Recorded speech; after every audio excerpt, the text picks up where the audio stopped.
빠르다 배달 프로그램 계약하려고 합니다. 아유, 잘 생각하셨습니다. 계약은 지사 운영 계약이랑 운영 지원 약정 계약 이렇게 두 가지로 진행이 될 겁니다. 저희가 빠르다 배달 지사가 되는 거죠? 그 운영 지원도 다 해주시는 거고. 아, 네. 저희가 이번에 개발한 프로그램이 있어서 이것만 사용하시면 뭐 특별히 배달 기사님들 관리 안 하셔도 자동적으로 콜이 배차될 겁니다. 어, 그거 좋네요. 그럼 계약 금액은? 두 가지 조건을 다 계약하신다 하면 프로그램 사용료는 한 콜당 20원씩 할인해 드리겠습니다. 뭐 단말기나 배송 복장 같은 물품은 다 제공해 드릴 거고요. 알겠습니다. 계약하시죠? 네. 그러면 이거 읽어보시고 여기 사인해 주시면 됩니다. 예.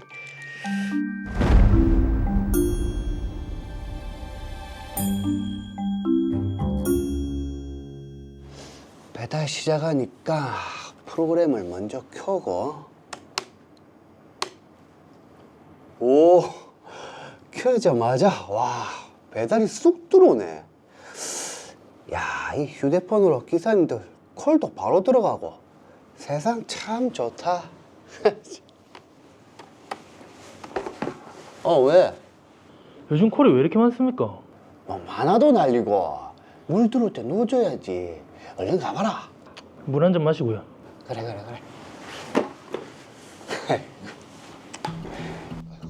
계약 체결 후 배달업은 잘 됐고 프로그램부터 지원까지 잘 이루어진 덕분에 돈도 많이 벌었습니다.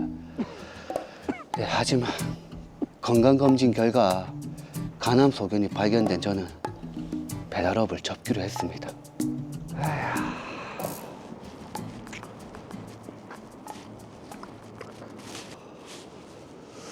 양도받을 사람이 오늘 온다고 했는데. 저 빠르다 배달 로이어점 사장님? 양도받으실 분? 네. 예. 들어가서 얘기하시죠. 이게 제가 빠르다 배달이랑 체결한 계약서입니다. 지사 운영 계약도 양도를 원하신다 하니까 다 넘겨드리겠습니다. 여기 보면 연대보증 계약이 그건 알아보니까 양도 양수 계약하면서 체결할 수 있다 하더라고요. 연대보증이 예. 제가 몸이 안 좋아서 사업을 접는 거라 아직 계약 기간이 많이 남아 있는 데다가 이 물품 그대로 쓰려면 이 연대 보증까지 동시에 진행해야 된다 하더라고요. 그 사장님이 이 본사에 대한 손해배상 책임이 직접 발생한 거에 대해서 저도 연대 보증을 하는 거고요. 여기 보면 양수인이 회사에 부담하는 일체의 채무를 연대하여 보정한다라고 돼 있네요. 알겠습니다. 이 조건 그대로 양도 양수 계약서 작성하시죠. 예. 여기 있습니다. 계약서는 빠르다 배달이랑 체결한 계약서입니다. 이 조건 그대로 양도 양수 계약서 작성하신다고요? 예, 지사 운영 계약이랑 같이 하는 거죠. 그렇습니다. 계약하시고 나면 아마 본사에서 연락 갈 겁니다. 네, 알겠습니다. 네. 대행업을 중단하시겠다고요? 예. 일단 알겠습니다. 아니, 대행업을 중단한다고 하면 이거 계약이 파기된다는 건데. 네, 가만히 있을 수 없지. 아이고, 대표님이 여긴 어쩐 일로? 빠르다 배달 로이어점 이번에 대행업을 중단하기로 했답니다. 그래요. 거기 장사가 잘 됐는데. 근데 그게 저랑 무슨 상관이 있습니까? 당연히 상관이 있죠. 여기 지사 운영 계약서상 저희 프로그램을 계속 사용해야 된다라는 문구가 있죠. 이 말은 배달 대행업을 계속 해야 된다는 얘기입니다. 그런데요. 그런데 이번에 양수 받으신 분이 가게를 접으니까 이 계약이 유지가 안 되는 거 아닙니까? 이런 식으로 임의적으로 프로그램 사용이 중단됐을 때는 그동안 할인받았던 사용료랑 물품비, 위약금을 배상해야 된다라고 계약서에 규정이 되어 있습니다. 이거는 보셨죠? 아니, 뭐 봤는데 뭐 어쩌라고요. 이 계약서에 따라서 할인받았던 사용료랑 물품비를 배상하셔야 되고 위약금도 김용수 씨가 배상하셔야 됩니다. 아니, 그걸 제가 왜 냅니까? 예? 그 가게 계약하고 해지한 사장님한테 말씀하셔야죠. 아, 그건 임수희 씨가 박영훈 씨 배상 책임을 연대 보증했고 김용수 씨는 임수희 씨를 연대 보증했으니까 김용수 씨도 박영훈 씨 배상 책임에 대한 연대 보증 책임이 있습니다. 아니, 그게 무슨 소리입니까? 예? 저는 임수희 씨가 가게를 다른 사람한테 넘긴 것도 몰랐습니다. 몰랐어도 연대보증 계약서 상에 양수인인 임수희 씨가 회사에 부담하는 일체의 채무에 대해서 연대 책임을 진다라고 쓰여져 있습니다. 임수희 씨의 연대보증 채무도 회사에 부담하는 채무고요. 제가 임수희 사장에 대해서 연대 보증을 한 거는 그 임수희 씨가 이 본사에 대한 손해배상 책임이 직접 발생하는 것에 대해서 보증을 하는 거지, 임수희 씨가 제3자에 대해 연대 보증을 해서 발생한 책임까지 제가 보증하는 건 아니잖아요. 아, 뭐 저는 계약서 내용대로 말씀드린 것 뿐입니다. 아, 그러면 김용수 씨가 직접 할인받았던 사용료랑 물품비라도 물어내세요. 아니, 그걸 제가 왜 물어냅니까? 예? 저는 못 줍니다, 그 돈. 그럼 저희는 소송할 수밖에 없습니다. 그동안 할인받았던 사용료랑 물품비에 대한 연대보증 책임 지셔야 될 겁니다. 어디 마음대로 해보세요. 아.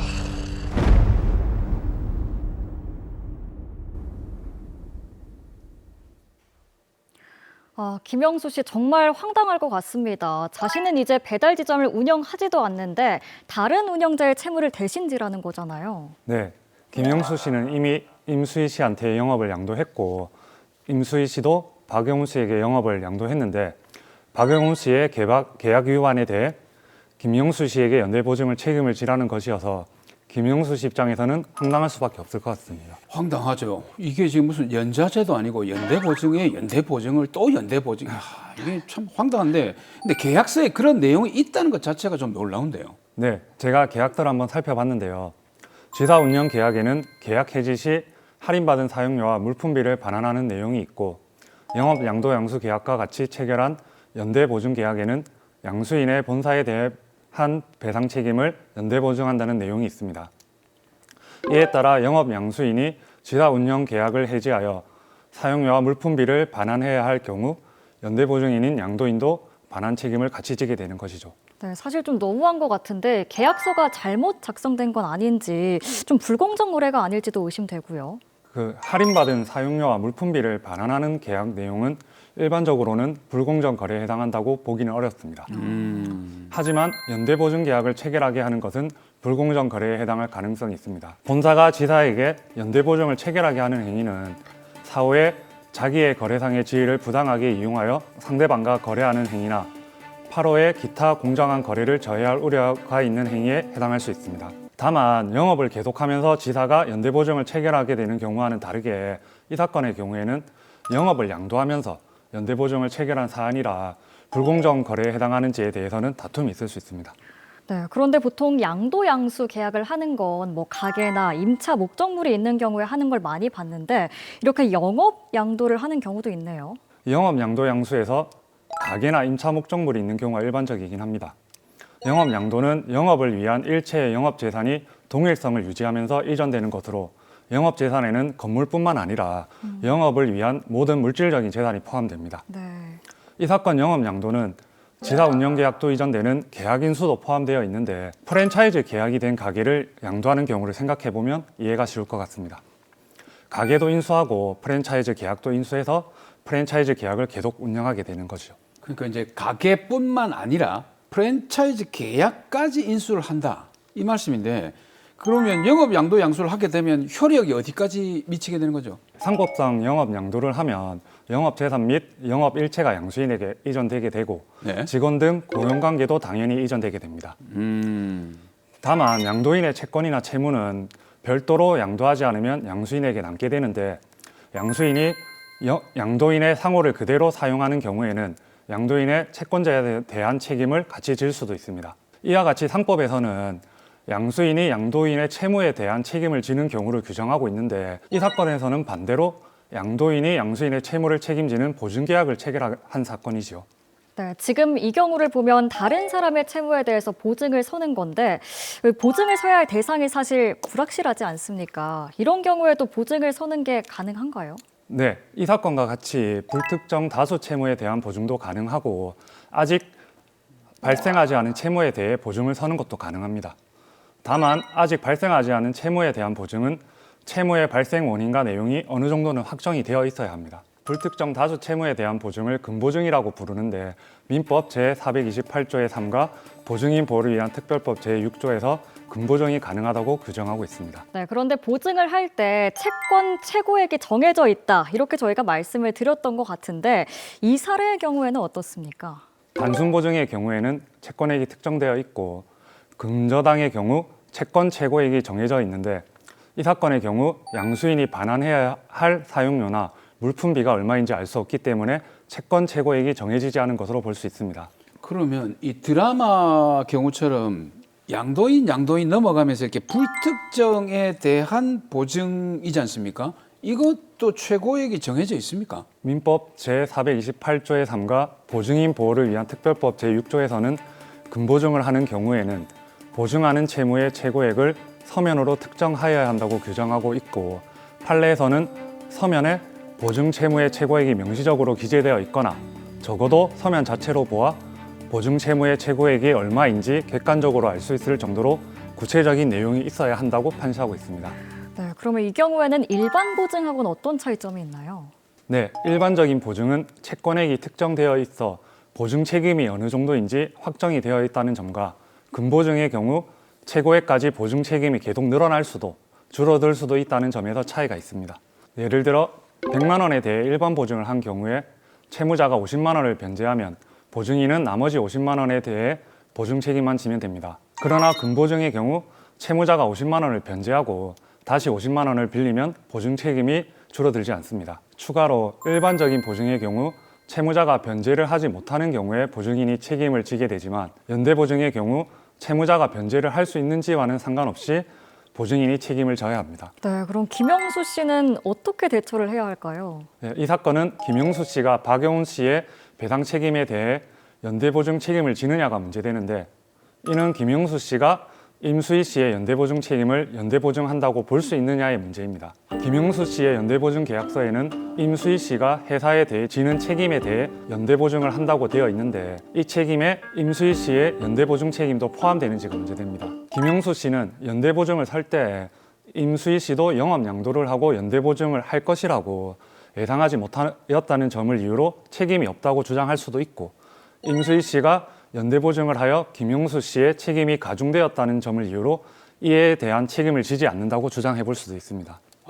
들으면 들을수록 계속 복잡해지는데 그러니까 내가 영업하고 있는 걸 양도를 했는데 양도를 받은 사람의 책임은 지는데 이 사람이 또 양도한 거를 또 내가 지느냐 이게 너무 복잡한 상황인데 이 법원은 어떻게 판단을 하고 있습니까? 예, 그 판례에서도 보증인의 책임이 가중되어 보증인에게 불리한 약정은 보증인에게 효력이 없다고 보고 있습니다.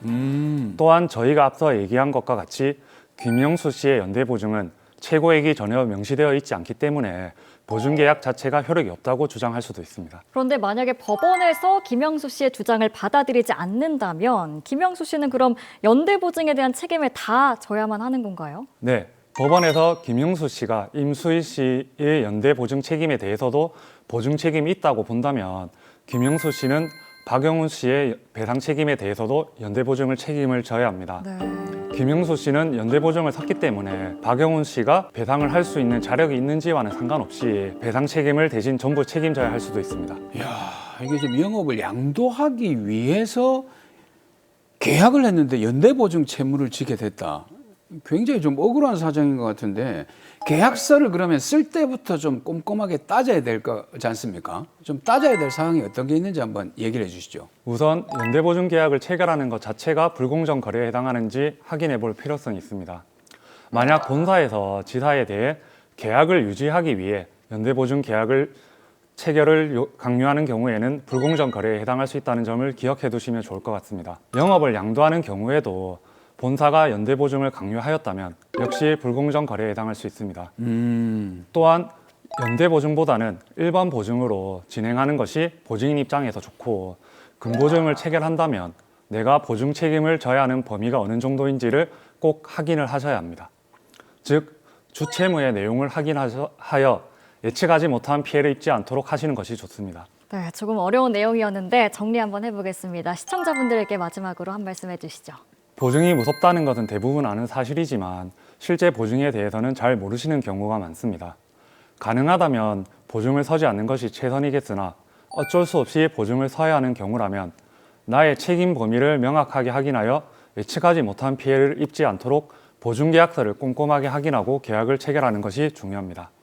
기본적으로 주채무자의 자력이나 사항을 잘 확인하여 보증 책임을 지는 사항에 가지 않도록 하는 것 역시 중요하고요.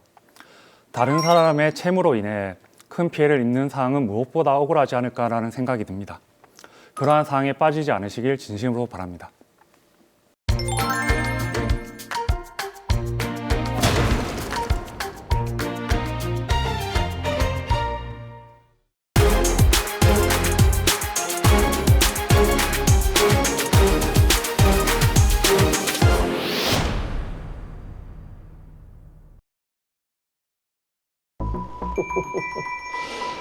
나도 대박 좀 치게.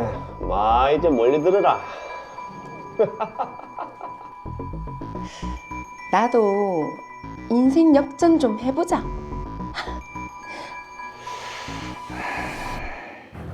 이번에는 1등 돼야 하는데 제발 터져라.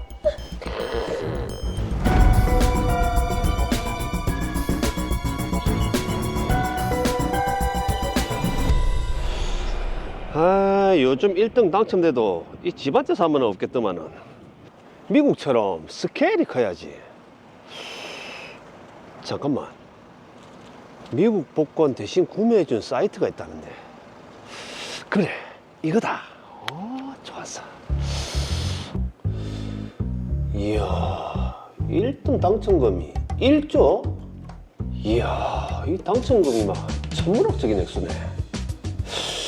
일단 구매 대행 사이트 하나 만들고 낚시를 시작해 볼까?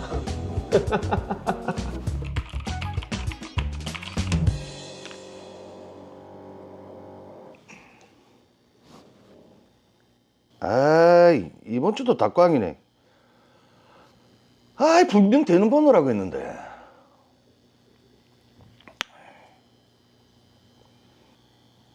응?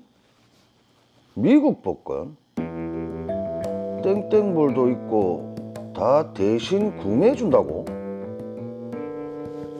이게 가능하나? 메시지 한번 보내볼까? 진짜 땡땡볼 구매 가능한가요? 가능합니다. 미국 복권 구매 비용과 수수료를 내면 미국 현지 직원이 복권을 대신 구매해 줍니다. 만약 당첨되면요? 당첨되면 변호사와 함께 미국 방문해서 당첨금 받으면 됩니다. 한번 사볼까? 근데 변호사랑 같이 미국을 간다고? 근데 구매하는 거 불법 아니에요? 아닙니다. 현지 직원이 합법적으로 구입하고 미국은 복권에 대한 규제가 없습니다.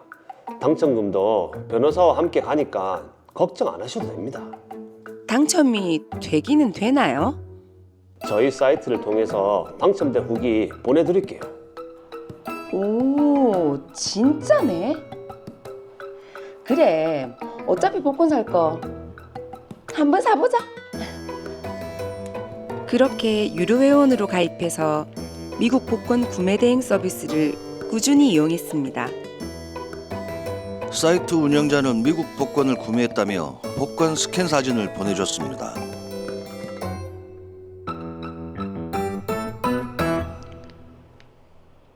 아이, 또 스캔을 주네. 아, 실물을 달라니까. 복권 실물을 달라고 여러 번 요청했지만 실물을 단 한 번도 받지 못했습니다. 그러던 중 2등? 2등 당첨! 300만 달러? 빨리 사이트에 알려야겠다. 뭐? 2등에 당첨됐다고? 이야, 이 아줌마의 운도 좋네. 아이고, 축하합니다. 아이, 감사합니다. 근데 저 언제 미국 가면 되나요? 한 달 내로 미국으로 출국할 거니까 그 여권이나 준비해서 좀 기다려주세요. 변호사랑 조율해서 출국이 정해지면은 제가 다시 연락드리겠습니다. 네. 예. 이제 판 접어야겠다.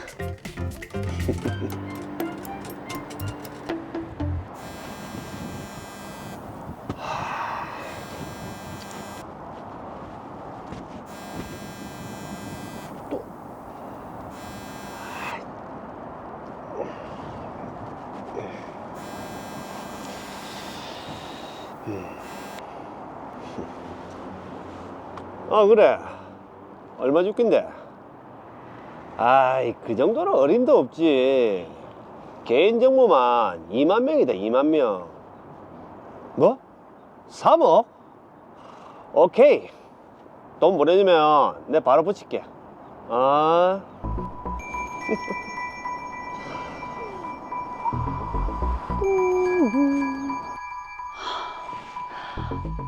아니, 연락 준대 놓고 왜 안 주노?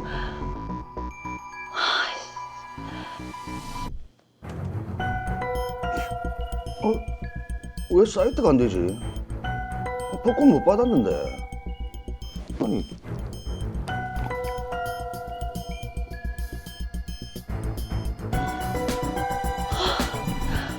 어떻게 해야 되노?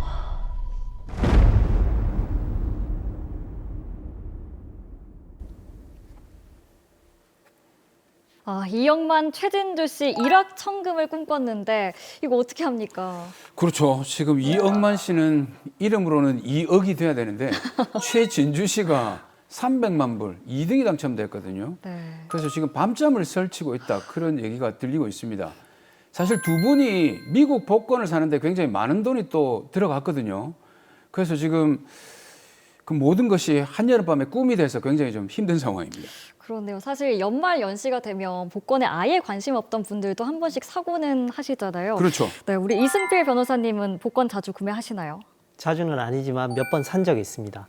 두 분은 어떠세요? 저도 사실 뭐 신기한 꿈 꾸고 이러면 재미로 한두 번 사기는 했었는데 뭐 다 꽝이더라고요. 그래서 저는 뭐 열심히 일이나 해야겠다고 생각했습니다. 열심히 일을 해야 되겠다는 게 왜 이렇게 안타깝게 들리는지 모르겠습니다만 저도 역시 마찬가지로 한 번도 사본 적은 없는데 네. 저희 와이프가 전화번호 그 저장에다가 네. 내 사랑로 이렇게 써놨어요. 오, 아니 사무장님께서 아내분을 굉장히 잘 아시나 봐요. 아니 뭐 둘이 뭐가 하나도 안 맞다고.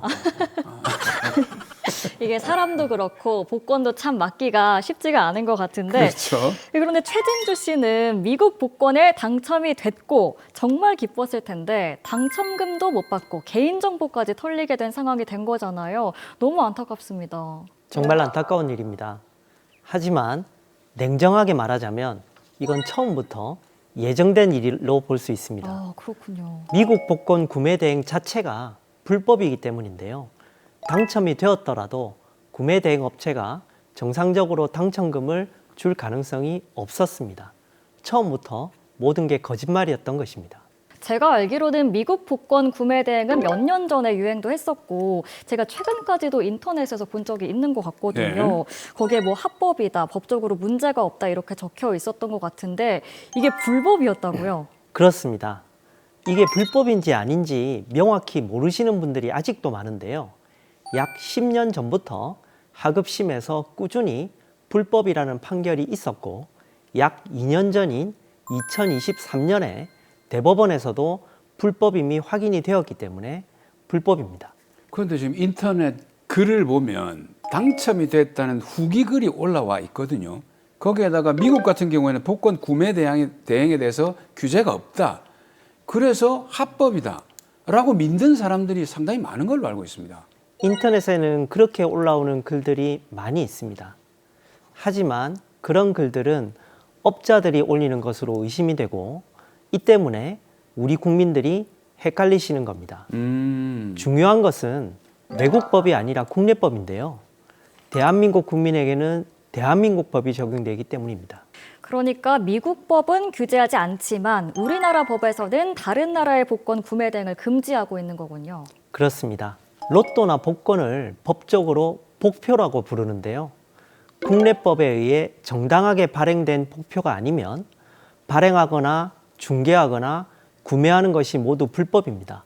조금 전에 이야기한 2023년 대법원 판례에서도 피고인은 미국의 법률에 의해서 적법하게 발행된 로또를 구매 대행해 준 것이기 때문에 죄가 되지 않는다고 주장했지만 1심, 2심, 대법원 모두 국내법에 의해서 발행된 복표가 아니면 비록 외국 법률에 따라 적법하게 발행된 것이라고 하더라도 발행, 중개, 구매가 허용되지 않는다고 판단했습니다.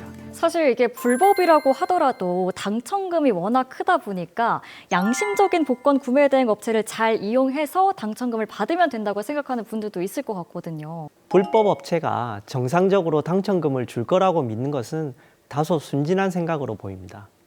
불법 업체는 당첨금을 주느니 사이트를 폐쇄하고 잠적하는 것이 이득이기 때문인데요.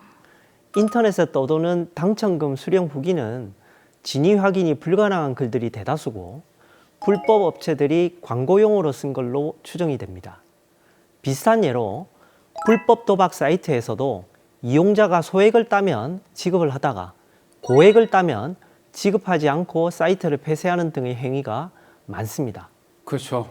불법적인 업체가 어떻게 양심적일 수 있겠습니까? 맞죠. 근데 이게 드라마에서 보면 최진주 씨가 미국 복권을 산 그 실물을 달라 이렇게 요구를 했는데 계속해서 스캔 사진만 올렸단 말이죠. 이게 지금 그 업체가 진짜로 미국 복권을 구매를 했을까라는 의심이 드는데요. 날카로운 지적이십니다. 김태식 씨는 복권 실물을 안 보내주고 스캔 사진만 보내줬는데요. 실제로 미국 복권 구매 대행 사이트들은 대부분 이런 식입니다. 스캔 사진은 구매를 안 했어도 얼마든지 조작이나 편집이 가능한데요. 어떤 업체는 영수증 스캔 사진도 같이 보내주는 경우도 있지만 그것도 어차피 스캔 사진이라 조작이 가능한 것은 마찬가지입니다. 네, 저도 날카로운 지적 하나 하고 싶은데 만약에 업체가 진짜로 미국 복권을 구매를 했고 이 실물을 업체가 가지고 있다면 회원한테는 속이고 그 당첨금을 좀 꿀꺽할 수도 있겠네요. 그것도 맞습니다. 네. 실제로 충분히 가능한 일입니다. 한마디로 정리하자면 미국 복권 구매 대행에서 당첨금을 받을 가능성은 거의 없다고 봐야 되고 그래서 제가 맨 앞에서 처음부터 모든 것이 거짓말이었다라고 말씀드린 것입니다. 그렇다면 미국 복권 구매 대행을 운영한 김태식 씨 어떤 처벌을 받게 되나요? 형법 제248조 제2항에 있는 복표 발매 중개죄가 적용됩니다. 법령에 의하지 아니한 복표 발매를 중개한 사람을 처벌하는 규정인데요. 김태식 씨는 여기에 해당하여 3년 이하의 징역 또는 2천만 원 이하의 벌금에 처해질 수 있습니다. 야, 이게 죄질에 비해서 너무 낮은 형량인데 만약에 보통 우리가 보면 아예 처음부터 불가능했던 거를 가능하다고 속이고 하면 사기가 되지 않습니까? 이것도 처음부터 불가능한 거였다면 사기죄는 가능성이 없을까요? 해당한다고 판단이 됩니다. 김태식 씨는 애초에 당첨금을 정상적으로 지급할 생각이 없었기 때문에 사기죄에도 해당이 되고 10년 이하의 징역 또는 2천만 원 이하의 벌금에 처해질 수 있습니다. 그리고 또 김태식 씨는 회원 수만 명의 개인정보를 팔아버렸는데요. 이는 동의를 받지 않고 개인정보를 제3자에게 제공하여 개인정보보호법도 위반한 것이 되고, 이는 5년 이하의 징역 또는 5천만 원 이하의 벌금형을 받을 수 있습니다. 혹시 복권을 구매했던 이영만 씨와 최진주 씨도 처벌받을 수도 있을까요? 법률 규정으로 놓고 보면 처벌이 불가능한 것이 아닙니다.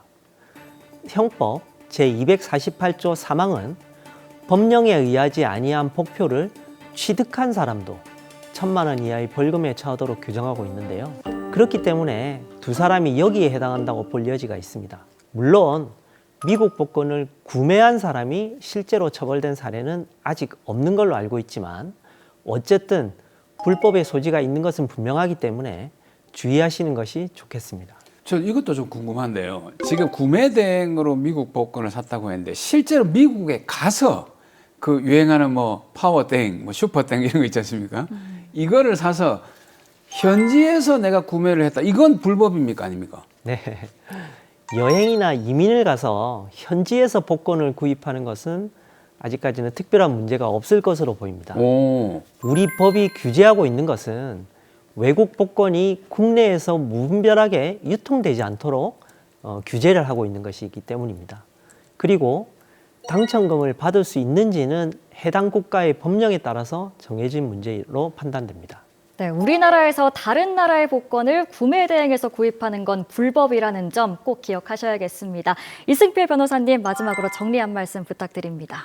복권은 기본적으로 사행성이 있는 것이기 때문에 어느 나라든 법률로 그 요건과 절차를 엄격하게 정하고 있는 것이 당연합니다.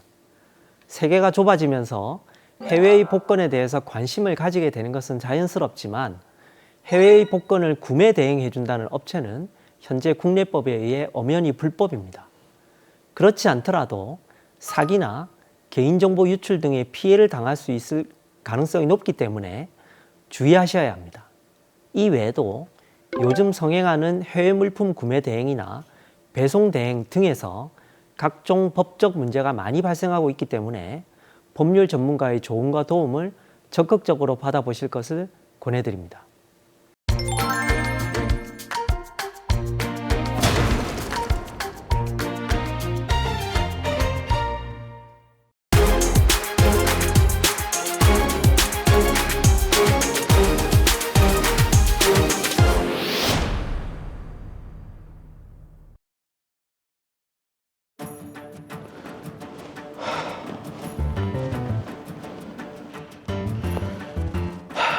우찬아, 그동안 고생했다. 이제 진짜 내가 해보고 싶은 거 해보자.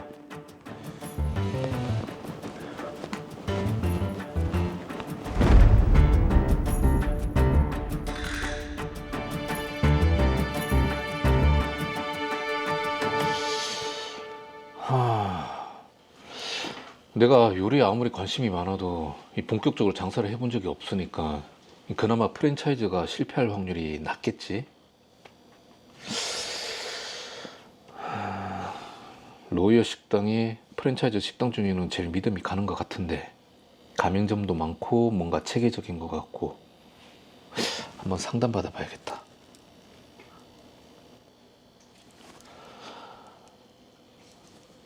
예, 안녕하세요.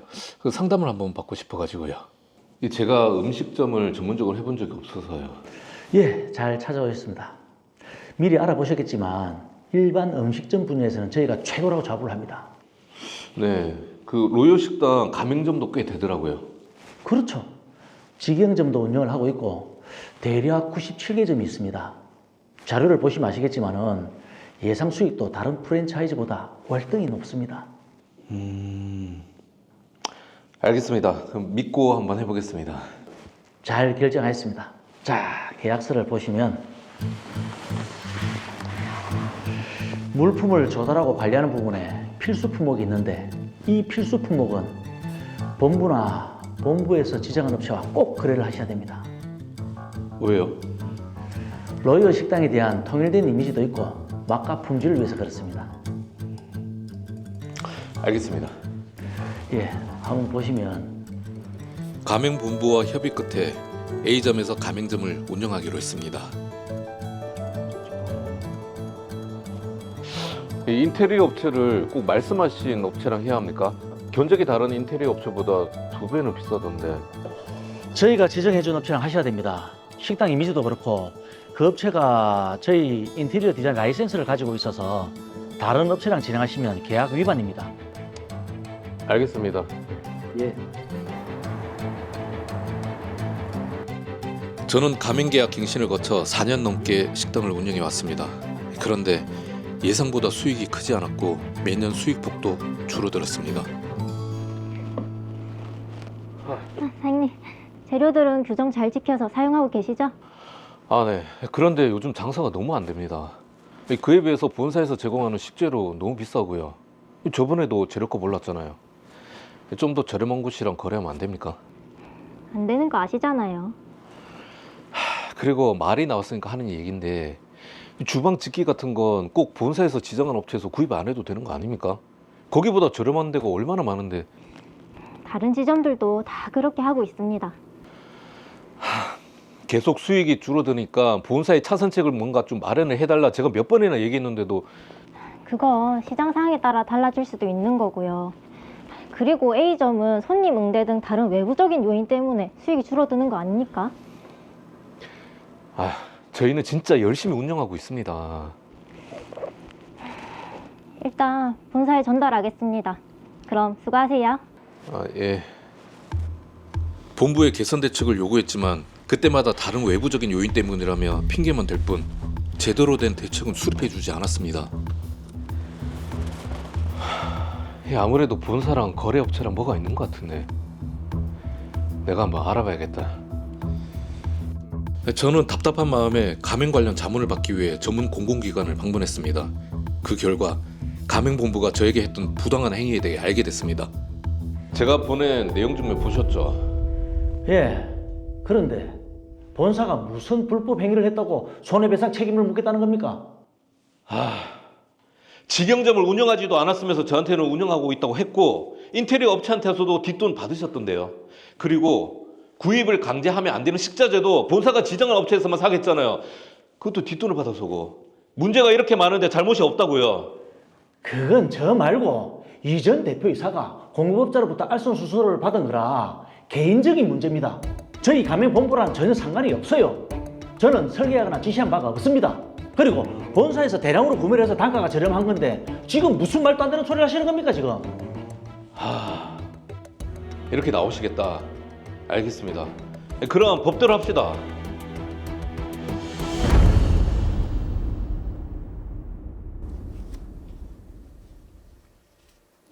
네, 가맹점 사업자인 강우찬 씨 입장에서는 너무 부당할 것 같습니다. 그렇습니다. 지금 매우 부당한데요. 먼저 가맹본부에서는 직영점을 운영한 사실이 없는데도 불구하고 운영을 했다라고 허위 정보를 일단 제공을 했습니다. 거기에다가 인테리어 같은 경우에는 특정 업체와 거래하기로 강제까지 했거든요. 뒷돈을 받으면서. 그런데도 이게 문제가 없다는 게 가맹본부가 좀 심한 것 같은데요. 네, 진짜 법대로 제대로 따져봐야 할 것 같은데 하모진 변호사님, 이 강우찬 씨가 어떻게 조치를 하면 좋을까요? 네, 그 강우찬 씨와 같은 가맹점 사업자는 가맹본부의 불공정 거래 행위에 대해서는 공정거래위원회에 신고할 수 있습니다. 그리고 실제로 강우찬 씨도 공정거래에 신고했고 조사를 통해서 가맹본부의 불공정 거래 사실을 확인했습니다. 네, 가맹본부가 어떤 불공정 거래 행위를 했는지 구체적으로 설명 부탁드립니다. 네, 3가지가 확인되었습니다. 첫 번째, 로이어 식당 가맹본부는 직영점을 운영한 사실이 없음에도 불구하고 정보공개서에서 직영점을 운영한 것으로 표시했습니다. 두 번째, 7개의 가맹점 사업자에게 가맹사업에 필요한 모든 물품을 자신이 지정하는 특정 거래 상대방으로부터 구입하도록 강제하고 이를 위반하는 경우에는 가맹사업 재계약 등에서 불이익을 당하고 또한 소비자 가격도 종전 가격으로 변경되더라도 이의를 제기하지 않겠다는 내용의 확약서를 제출하도록 했는데요. 이는 거래 상대방 구속행위에 해당됩니다. 일단 3가지가 있다고 하셨는데 마지막은 뭡니까? 가맹점 사업자들로 하여금 가맹사업에 필요한 물품을 가맹본부가 지정하는 공급업자로부터 공급받도록 강제 또는 유도한 대가로 공급업자들로부터 금원을 수취했음에도 불구하고 정보공개서에는 거래주선의 대가를 수수하지 않았다고 기재한 것입니다. 네, 강훈찬 씨가 공정거래위원회에 신고를 했고 조사 후에 그런 사실들이 확인이 됐다면 로이어 식당 가맹본부는 어떤 처분을 받을까요? 네, 공정거래위원회는 첫 번째, 세 번째 행위는 가맹사업법상 허위 과장의 정보행위 또는 기만적인 정보행위에 해당되고 두 번째 행위는 가맹사업법 및 동법 시행령에 따라 거래 상대방 구속행위에 해당된다고 보아서 시정명령 및 통지명령을 하고 과징금까지 부과했습니다. 그리고 공정거래위원회의 행정적 처분 이외에 별도로 형사고소도 가능합니다. 별도로 형사고소도 가능하다고 하셨는데 어떤 죄목으로 고소가 가능한가요? 네, 로이어 식당 대표이사인 최현도 씨를 배임수재죄로 고소할 수 있습니다. 최현도 씨는 가맹본부의 대표이사로서 협력업체로부터 청탁성 금품을 수수하지 않고 가맹점 사업자들에게 합리적인 가격과 비용에 의하여 상품 또는 용료를 공급하고 인테리어 설계 및 시공할 업체를 공정하게 선정하는 등 신의에 따라 성실하게 업무를 처리해야 할 임무가 있음에도 불구하고 선정된 협력업체로부터 계속된 거래를 조건으로 경영지원금이라는 명목으로 일정량의 대가를 교부받아 이익을 취득하기로 공모했다는 점이 인정되므로 배임수재죄가 인정될 것으로 예상됩니다. 그러면 일단 공정거래위원회에서 시정조치와 과징금 부과를 했고요. 거기에도 또 대표이사 최윤도 씨의 배임수재가 인정이 된다면 이거 그냥 불법행위 아닙니까? 손해배상 청구하면 되는 거죠? 네, 앞서 말씀드린 사실을 종합해 본다면 당연히 손해배상 책임을 부담한다고 생각하기 쉽습니다. 하지만 막상 법원의 판단은 좀 달랐습니다. 아니, 왜 법원의 판단은 달랐을까요? 그렇죠. 우선 드라마 사례에서 거래 상대방 구속행위 인정 여부 그리고 허위 또는 기만적 정보행위 인정 여부에 대해서는 짚어보았습니다. 먼저 로이어 식당 가맹본부의 정보공개서에 기재된 거래 상대방과 거래할 것을 요구 또는 권유하는 거래 대상물의 품목을 살펴보겠습니다. 보시면 아시겠지만 너무 다양한데요. 탁자, 주방 집기를 비롯해 심지어 TV와 전화기까지 지정되어 있습니다. 이야. 아니, 아무리 통일된 이미지가 중요하다고는 하지만 이 TV랑 전화기까지는 좀 심한 거 아닌가요? 제가 봐도 조금 심한 것 같은데요. 결국 로이어 가맹본부는 가맹점 사업자들로 하여금 가맹사업에 필요한 사실상 모든 품목을 자신이 지정한 거래 상대방으로부터 구입하도록 하고 이를 위반하는 경우에는 가맹점 사업자의 양도 양수, 재계약, 영업 제한 등에 대한 불이익을 예고하고 소비자 가격도 종전 가격으로 변경할 수 있다는 취지의 확약서까지 진구했습니다. 그런데 가맹본부가 지정한 물품들이 그 성질상 모두 소수의 특정 공급업자로부터 공급받아야 하는 것으로는 보이지 않는다는 점, 예를 들어서 물티슈나 냅킨 등이 반드시 지정 업체를 통해서만 구입되어야 한다거나 공급해야 한다고는 보이지 않는다는 점을 고려할 때 로이어 식당 가맹본부 행위는 거래 상대방 구속행위에 해당된다고 판단했습니다.